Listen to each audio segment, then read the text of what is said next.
Monsieur Jean-Noël Carpentier, pour le groupe RRDP, pour 10 minutes.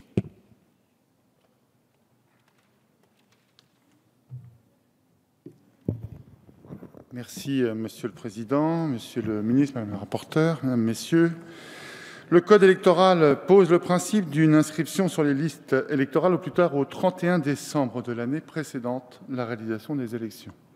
Cette proposition de loi vise à la réouverture exceptionnelle des délais d'inscription sur les listes électorales pour les prochaines élections régionales prévues au mois de décembre.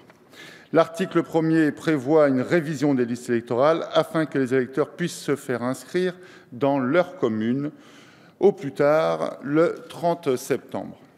La dérogation permet également aux mineurs ayant atteint l'âge de 18 ans, au plus tard la veille des élections, de pouvoir voter s'ils n'ont pas été inscrits d'office sur les listes.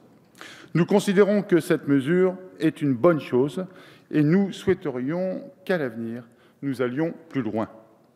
L'évolution des modes de vie montre que nos concitoyens sont très mobiles.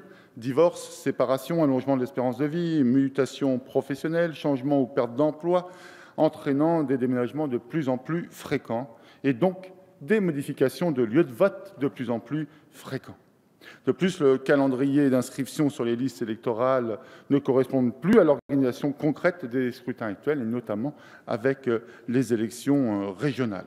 Les élections locales ont lieu en mars, maintenant aussi en décembre. L'élection présidentielle a lieu au mois d'avril, au mois de mai, les européennes en mai-juin, les législatives en juin, et un référendum peut avoir lieu à n'importe quelle période. C'est donc pour toutes ces raisons pratiques qu'il faut assouplir les règles administratives. Les cris d'orfraie poussés par nos collègues de l'opposition ne sont pas raisonnables. Ont-ils peur que nos concitoyens se rendent aux urnes? Pensent-ils que l'abstention leur est profitable? Certainement, vu votre réaction, monsieur. Franchement, compte tenu des taux d'abstention récurrents à toutes les élections, il faut, et même si cela ne réglera pas le fond du problème, qui est d'abord politique, et j'en dirai quelques mots tout à l'heure, il faut au maximum lever les obstacles administratifs à l'inscription sur les listes électorales. Il faut réduire la rigidité des règles qui gênent potentiellement l'inscription de plusieurs millions d'électeurs. Il faut également assouplir les règles pour permettre aux gens de se rapprocher au maximum de leur lieu de vote, d'être inscrits facilement sur le bureau de leur lieu de résidence. Face à l'abstention galopante, rouvrir les délais d'inscription sur les listes électorales apparaît comme une bonne mesure que nous souhaitons étendre. Pour nous, il paraît logique que les personnes qui déménagent au cours d'année puissent s'inscrire et voter immédiatement dans leur nouvelle commune. Il faudrait envisager des modalités rénovées et une révision des listes électorales beaucoup plus simple, beaucoup plus rapide. À l'heure de l'informatisation, du numérique, de la mutualisation des services administratifs, du traitement des données modernes, franchement, je ne crois pas que ce soit un obstacle incontournable.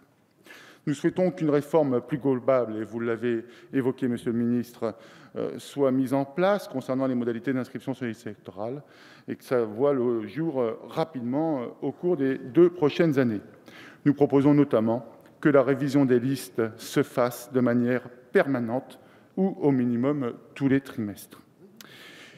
Néanmoins, ce texte est donc un premier pas. Le groupe RRDP, je l'ai dit tout à l'heure, y est favorable et va le voter.